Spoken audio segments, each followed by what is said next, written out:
Hi guys, welcome to Money by Sunny. In this video, we'll go through the basics of credit cards and loans, which are two big components in the world of personal finance. There's no doubt that there is a growing need for people to be financially literate in their personal finances. Being financially literate is arguably as important as reading and writing, though it's not emphasized nearly as much at school or even at other times of our formal education. No one wants to be broke or be drowning in debt, but these are exactly the consequences of a lack of financial education. The world is moving quickly, but even so, the basics of personal finance have remained pretty much the same for a long time now. Let's now get into some details about credit cards and loans. How credit cards work. Credit cards are a useful way to buy things and spend money. In fact, having a credit card can be essential in some situations. If you're going on an overseas holiday, for example, you need a card that works around the world. Credit cards can be handy for low-value purchases too. They let you pay at a later date and, in some situations, spread the cost of the item over many months. There's also the rewards points or cashback that you can accumulate just by using your card for your purchases. However, credit cards can also trap you into paying high rates of interest or let you overspend without realizing it. So it's important to understand your credit card and use it well. Let's go through it from the basics and work our way upwards. Credit cards are usually issued by banks. The bank assigns you a set amount of money which you can spend against. This is called your credit limit.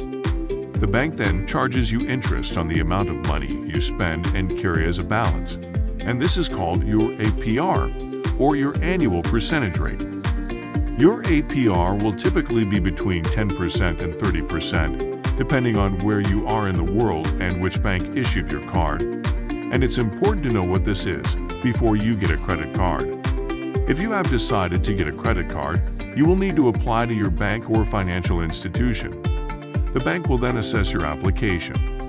Amongst the most important things a bank will look at are your ability to pay, which is your income, and your past repayment history, which will be largely determined by your credit report and credit score.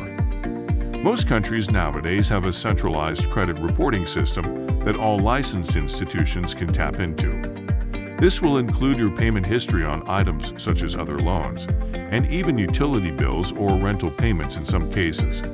It goes without saying that it's important to ensure that you pay your bills on time and in full to make your credit score as good as it can possibly be.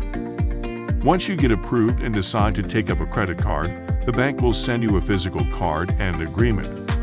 This is changing a bit nowadays, however, as there are some banks that issue virtual cards, which can be used for online purchases only.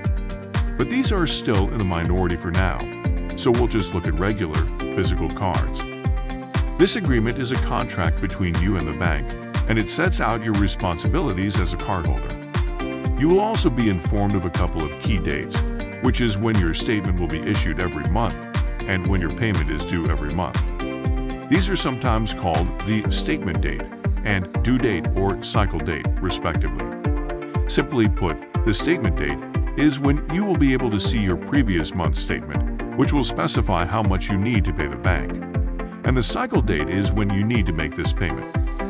One of the key behaviors that you must practice is to always do your utmost to repay your card in full every month.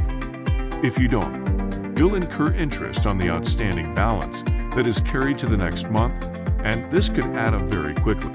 To ensure that you don't carry a balance, it's important to remember to never spend more than you can afford to repay. If you do, you may find yourself in debt, as your outstanding payment will grow every month as a result of that high APR. But as long as you're spending within your means and paying off in full every month, the card APR will be irrelevant, as you won't be hit by any interest. This is how you can take advantage of the positive features of credit cards without getting into credit card debt. Understanding loans. Loans are an important part of our economy, as they essentially fast-forward purchasing power. In other words, they give people the ability to purchase an important asset or take up an important service now, instead of having to wait years or even decades. For someone looking to buy a family home or to purchase a vital piece of machinery so that their business can expand, this can be priceless. However, to steal a phrase from Uncle Ben, with great power comes great responsibility. Loans can get you into hot water if they are used for the wrong reasons, or if you don't know exactly what you're signing up for. Getting your expectations right is important so that you avoid a bad situation in future. Like credit cards, loans are a form of debt and are usually given out by banks and other financial institutions. When banks process your loan application, they will also look at your credit score and credit report as some of the key points in assessing whether or not to grant you the loan. A good credit score will give you the best possible chance of approval, as well as the best interest rate. Speaking of interest rates, this is one of the things to look out for in a loan, along with the loan tenure. This refers to the duration of the loan, or the number of months you have to repay it. Combining the interest rate and tenure, you will be able to calculate your monthly repayment amount or monthly installment. Short tenures tend to mean higher monthly repayments, since your loan is being compressed into a shorter time period. The flip side, of course, is that you pay off your loan faster and minimize the amount of interest you will have to pay. You should have a good think about what you're comfortable paying each month to ensure that you don't overextend yourself, and at the same time, don't waste too much money on interest. A monthly budget is invaluable in this type of situation. There is also a lot of variation in the types of loans out there, but we'll just go through the basics here. Two major classes of loans are secured and unsecured loans. Secured loans have some collateral attached to them, like a house or another type of property or vehicle. Having the security gives banks more comfort in granting loans, as there is an asset that the bank can foreclose on, in the event of the borrower not repaying the loan. In simple terms, this means that the bank can sell off the asset and use that cash to cover the loan. This usually results in lower interest rates to the borrowers, and some of the most common secured loans available are home mortgages as well as auto loans. You can even use shares as collateral for a loan, though that is definitely not recommended for beginners. The other common loan type is unsecured loans. As the name suggests, these have no collateral.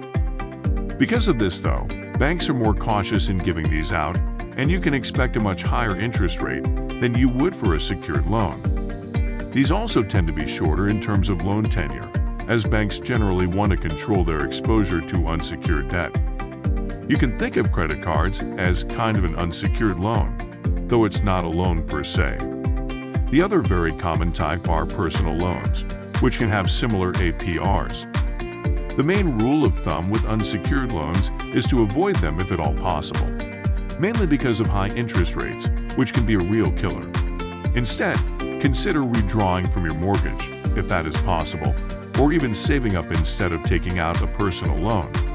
There you have it. I'm sure this video will be super useful in getting you started towards achieving financial literacy. Stay tuned for more videos on this area, as we'll go through yet more topics on how money and the financial system works.